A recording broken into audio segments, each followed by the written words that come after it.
Hi, I'm David. Welcome to another Scalar 2 video. In this video, I'm going to talk about creating an original track. And so often I would use Scalar to give me chord progressions to start with. But with this track, I started with actually creating the chords myself within Scalar, and then using Scalar's various melodic modes and bass modes, I created a fully fledged kind of harmonic section, and then added a vocal and made the tune that we're listening to now. And I want to really demonstrate that step by step, how you don't have to really use existing content. You can start from scratch with Scalar.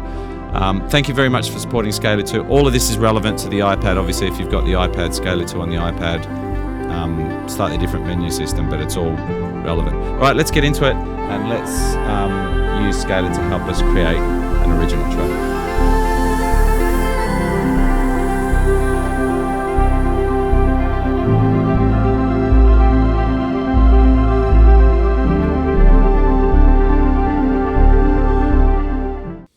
So I think what I'd really like to do is I'd like to create an original track. And often with Scalar, what I do is I come up to the songs and get inspiration from a chord set, as many people do, or choose a scale, or go to artists. I know that on my keyboard here, I know enough about music theory to know that the white keys are my C major chord if I start from C to C. So, I can do this kind of thing, but it's never really going to get me anywhere. And I know that I can start to kind of, instead of playing 1, 3, 5, I can go 1, 4, 5, which is a suspended fourth, a suspended second. And I like that, but not really entirely sure where to go from there, as I'm not a keyboard player. So what I can do is I can come up to Scalar and I can say, okay, let's start at C. So I did like that kind of C sus4, C sus2, C major vibe, which was the same as me kind of doing the sus4, sus2, C major. I might go again here. I might just repeat that. It's sounding like the right kind of vibe. I mean, it's kind of nice and positive, but it's slightly ethereal and not too conventional. Now I want some help of really where I can go next. So maybe if I say, okay, I'm going to right click and remove that C major chord. And I'm going to go into suggest mode. So I'm going to go back into the main page and I'm going to hit suggest. And I'm going to suggest by clicking the top right, I'm going to suggest from the C suspended. So I'm going to go into the per scale mode, and I can hear that there's quite a lot of jumps, and I really want to stick to this voicing that I've got here, which you can see is all about keeping these keys together. So if I was going to go into the C sus2 and suggest something, I'm going to click on minimize movement, and that's going to keep everything in that area. So it sounds much more in line with my chord progression. Okay, so I'm going to just, I kind of like that. It feels like that's moving upwards. So I might come into the A minor 7th. I might just start to bind this area.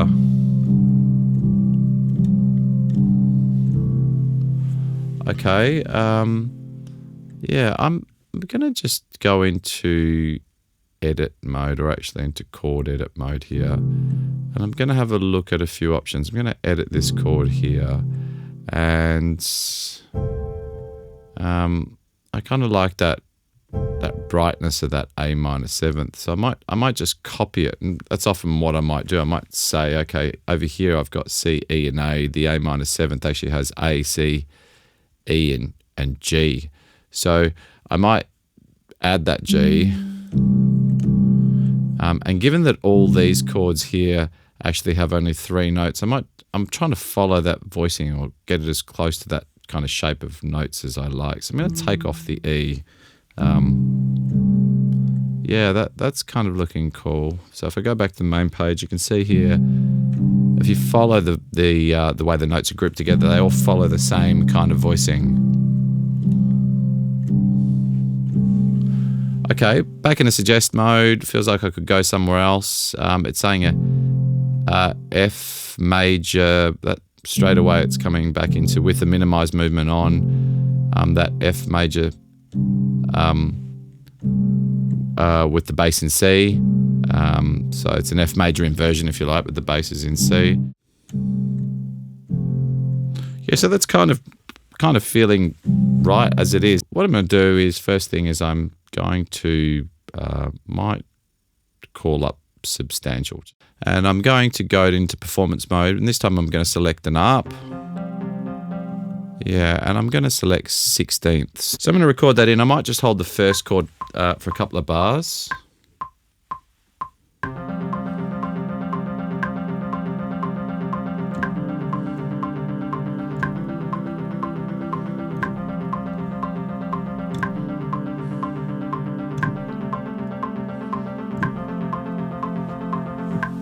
So that's great. I'm now going to I'm just going to stretch those notes out. So in Logic, I can just hold the Option key and stretch the notes out.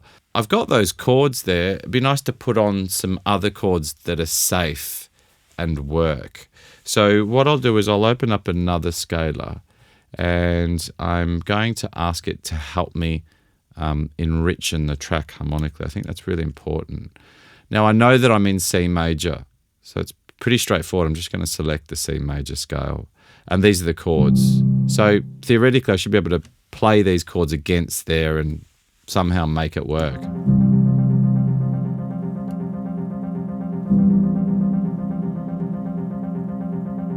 Yep, good.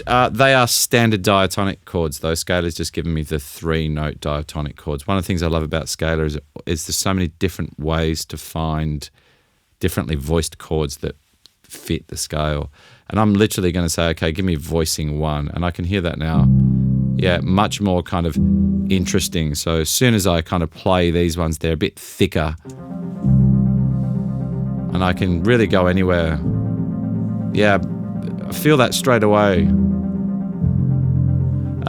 So what I've got to do is I've got to find some chords that I feel work. That was nice, playing the C major, going up to the A minor.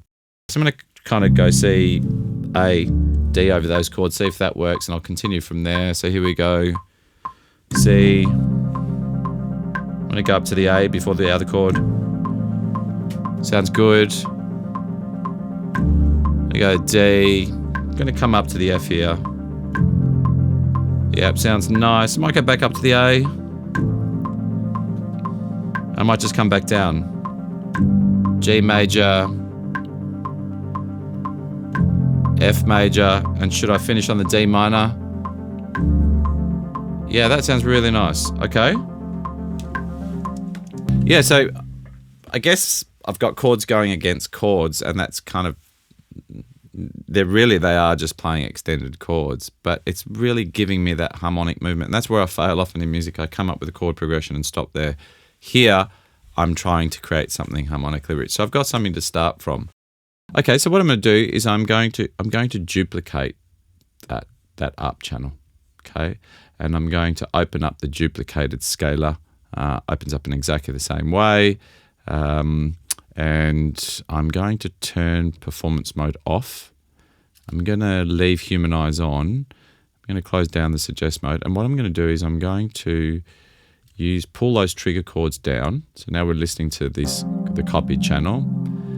And I want Scalar to help me write a melody based on those chords. So I'm going to turn keys lock on, and I'm going to go to chord. I might go to chord extensions.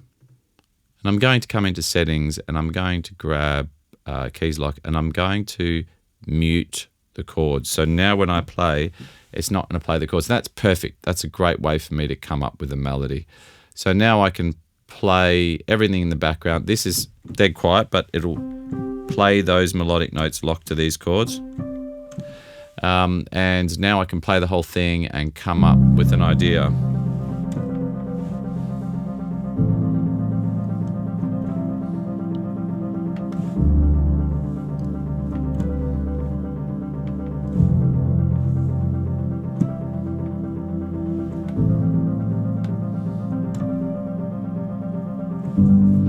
Okay, so you can see that the notes are moving around. I could be playing the same notes here, but they're key locking to those chords. Let's try and come up with something.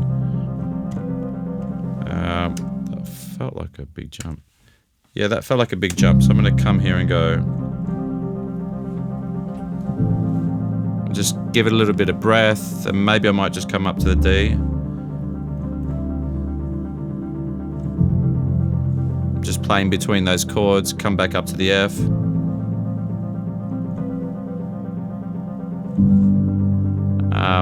And now I might just stick with the root note and wait for the chord to change. Yeah, okay, yep, that sounds cool. I'm going to record that. Here we go.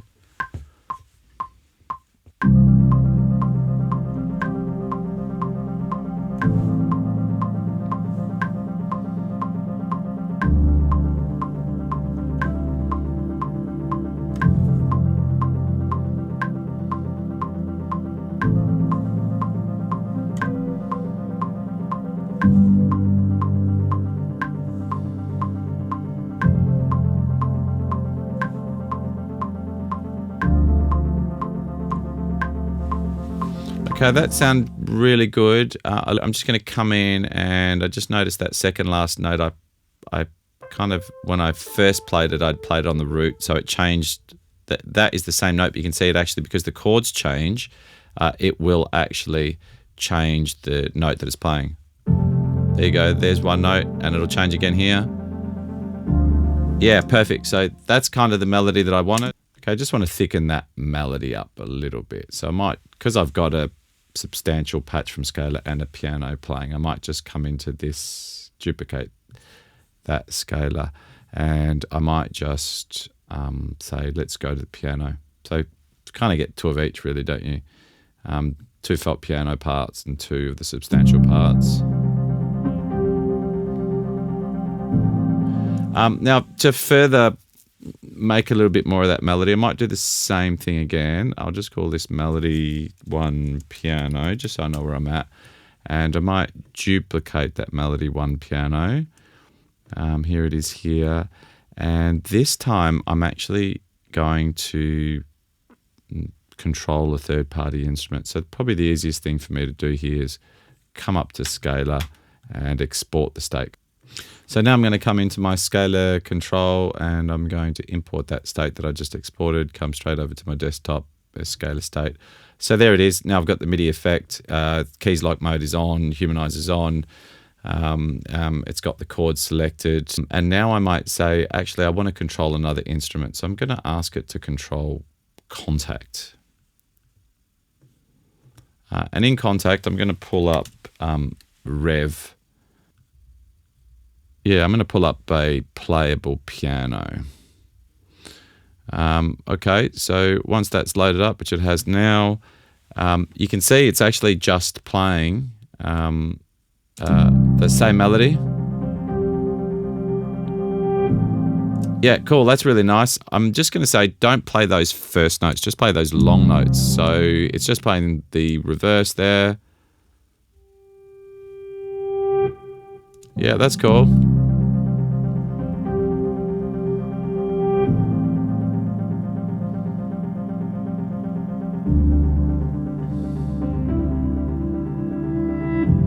I think it's time. We're starting to get most of the parts together, sounding harmonically nice. I think it's time for a bass line.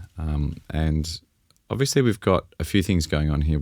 We've got this chord progression, which was my first one that I made in the circle of fifths. Now, if I was going to, say, duplicate that channel, bring those parts down, solo, bring up the new scalar here. If I go to performance, and let's say I want to get a bass. So if I come in and I say, let's go common bass. I want something fairly straightforward. I'll go straight and 1. What I should do, sorry, is I should choose a bass sound. Yeah, so there you go. Now you can see it's not really moving because it's following these chords, isn't it? Which are all have the root in C. So what I'm actually going to do is I'm going to scrap this. I'm going to reset this channel here, and I'm going to I wonder if you can guess what I'm going to do. I'm going to actually use the harmony chords, because they are actually nice chords, aren't they? So if I was to duplicate that channel, and there we go, and bring up scalar on this new channel here, it's got those new chords. I'm going to do exactly what I did before. I'm going to come in and choose tight bass, and I'm going to go into bass mode, and I'm going to choose straight one, and sure, let's humanize the timing. Now we moved them all down an octave, didn't we? So actually it sounds okay there, but let's see it follow now. Should follow up. Yeah, nice. Yep, down the D, now back up to the F. Yep, great, it's following that, and that's really nice harmonically. So what I might do is I might just make it sound a little bit more like a bass line. I might come in, take that top end off, which is kind of what we've been doing. We want to make it nice and subtle.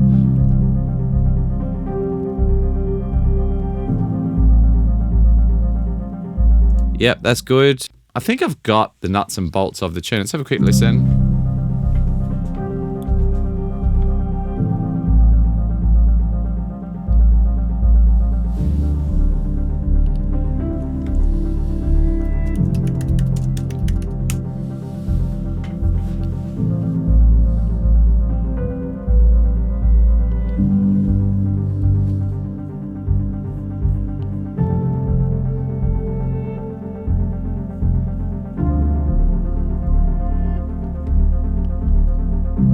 Okay, great. So what I'm going to do now is I've used only scalar and only scalar's internal sounds other than that reverse piano.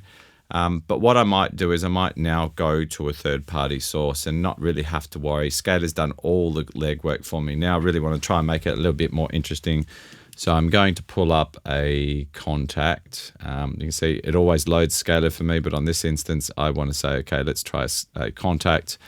And I'm going to go to pull up a new vocal pack, which I just got from Heaviosity Vocalize 3. And you can see their melodic phrases. Sounds good to me. C major sounds. I know I'm in C major, right? So, yeah, good. They should all fit with my tune. Okay, so what I'm going to do here is I'm going to just add some of that hall reverb that I've been using. I've got Black Hole, which is a nice long reverb. Okay, let's try and record some notes. Here we go.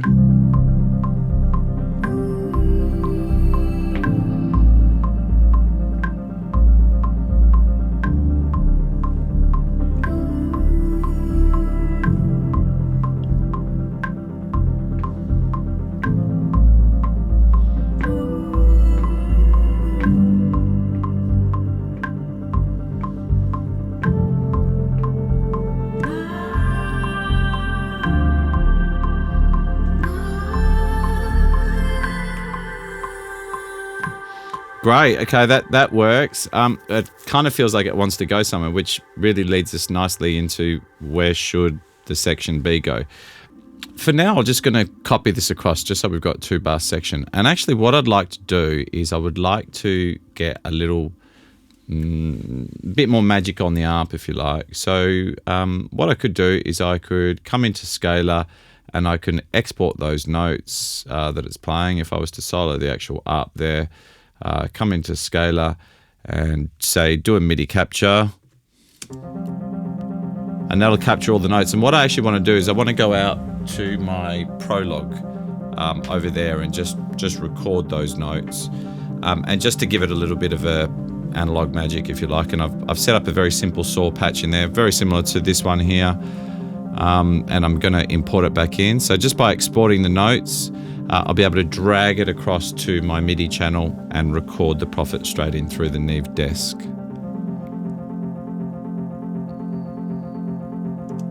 Great, so I can stop and I can drag that, and and you can see there's the actual notes, and I can feed that across to my Prophet. Right, just to make this quick, I'm going to cut the video, record the Prophet in, and import it back into the session.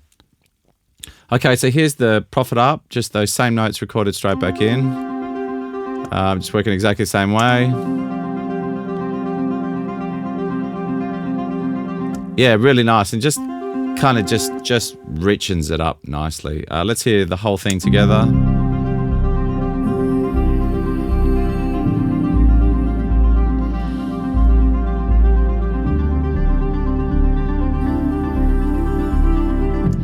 Might start to actually use some filters and start kind of using some automation. So here I can say, okay, let's start with this up closed, just to kind of start to do an A and B section. You can see it'll creep in there. It'll open up with the filter, maybe a little too extreme. Yeah, cool. We're kind of going to be starting an A and B section, if you like. Yeah, and you could argue that we'll move the vocals across to that second section, and we don't need the melody. Yeah, probably you could almost leave just that reverse. Yeah. Yeah, that's cool. That's a nice way to start, and it'll come in and swing across. Okay, so what I want to do is I want to start with the section B. I've kind of got my intro. That launches in. And then the vocal kind of soars off and takes us away, doesn't it? Here we go.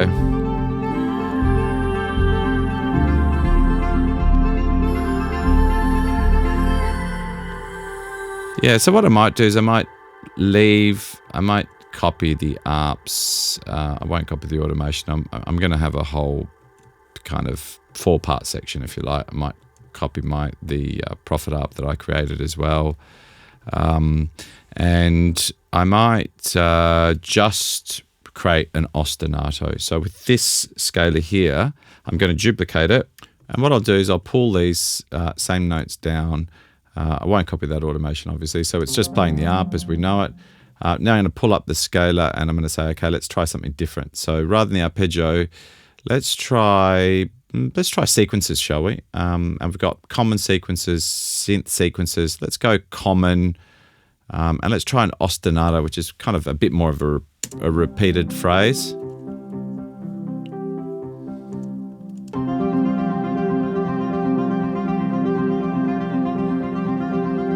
Yep, that sounds right. That sounds good.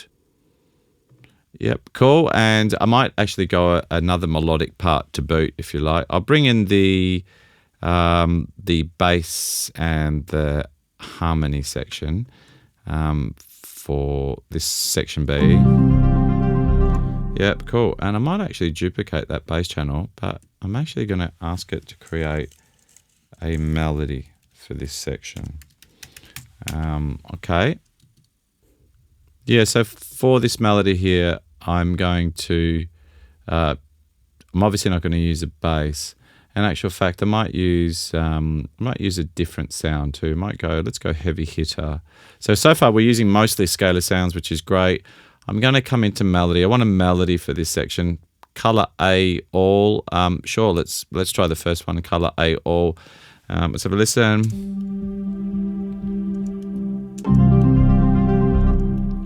That's good. I wonder what it would sound like up an octave.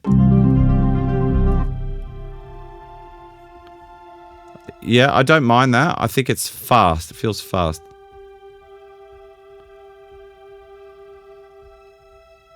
Yep, good. It's a little bit low, so what I might actually do is put a compressor on, just even out those notes a little bit, and then turn the gain right up.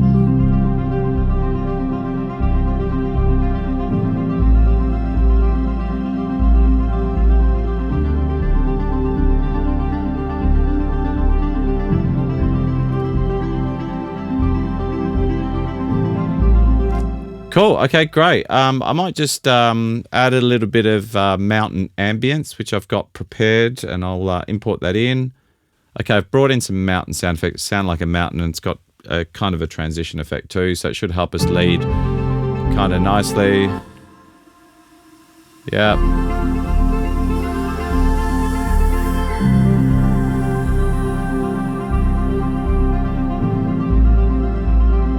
Yeah, I'm just going to go a little louder on the melody.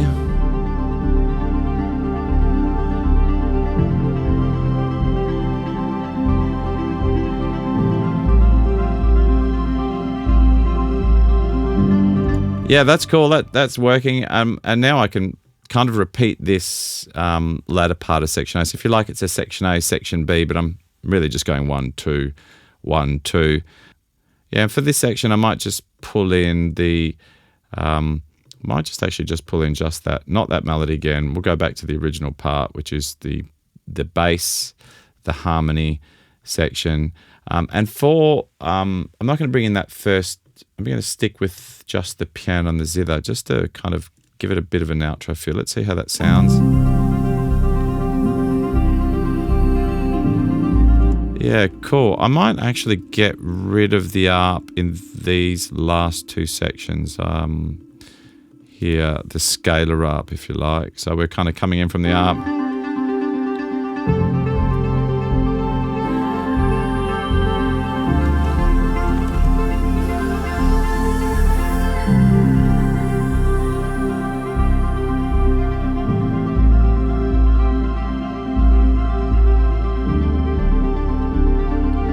So it should come into a bit more of an intimate ending. I might even play around with this, the prophet here, and bring that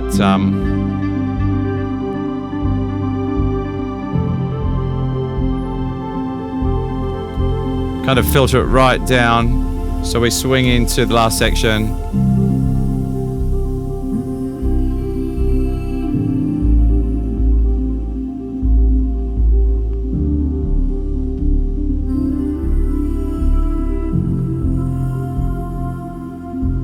Bring that vocalist up a tad.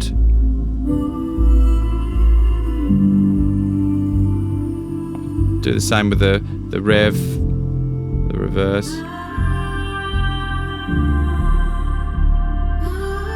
Back around. Let's have a listen. So effectively, we're recapping, okay? We've started with the arp. We got the scalar arp. I then copied those same notes and recorded the prophet. So we had that. Next thing we did is we brought in the, let's hear it here in this section so we can hear everything.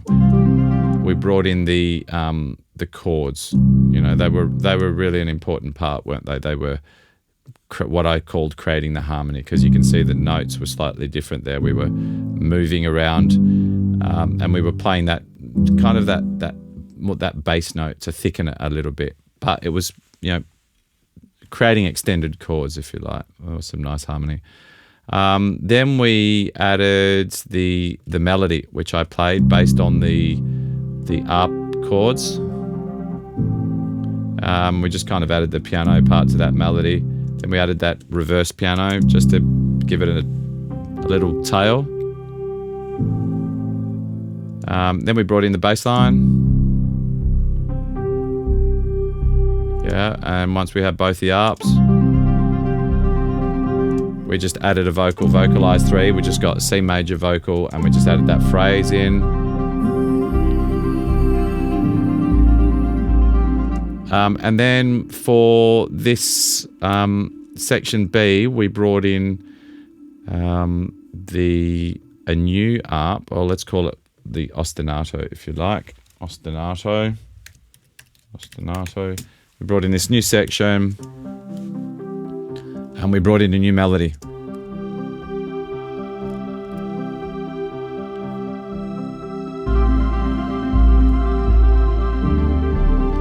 And then we kind of just filtered everything down to come back to the piano chords, make it quite nice and intimate.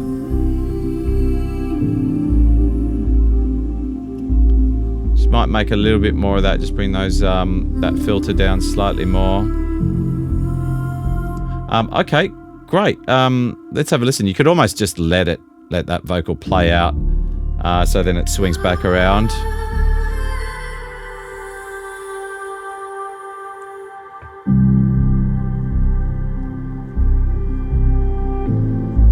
Let's have a listen to the piece. Sounds nice.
Yeah, great. So I hope you enjoyed the video and the workflow. I think it's just a really nice indication of how I can open up Scalar and go straight to the circle of fifths or the chord edit page and start looking at various chord options and dragging them in without starting with a chord progression. I'm actually just creating a chord progression using Scalar. And virtually all those instruments you're hearing are Scalar's internal sounds. Obviously, I can start to go to third-party instruments. But it's a really nice way of demonstrating how when I have a particularly, in this instance, a scene from a video game in mind, and I want to come up with something kind of ethereal and nice and harmonically rich, and I can use my limited music theory and help Scalar really expound on those ideas harmonically. Hope you've enjoyed the video. Thanks very much for watching, and thank you very much for supporting Scalar too.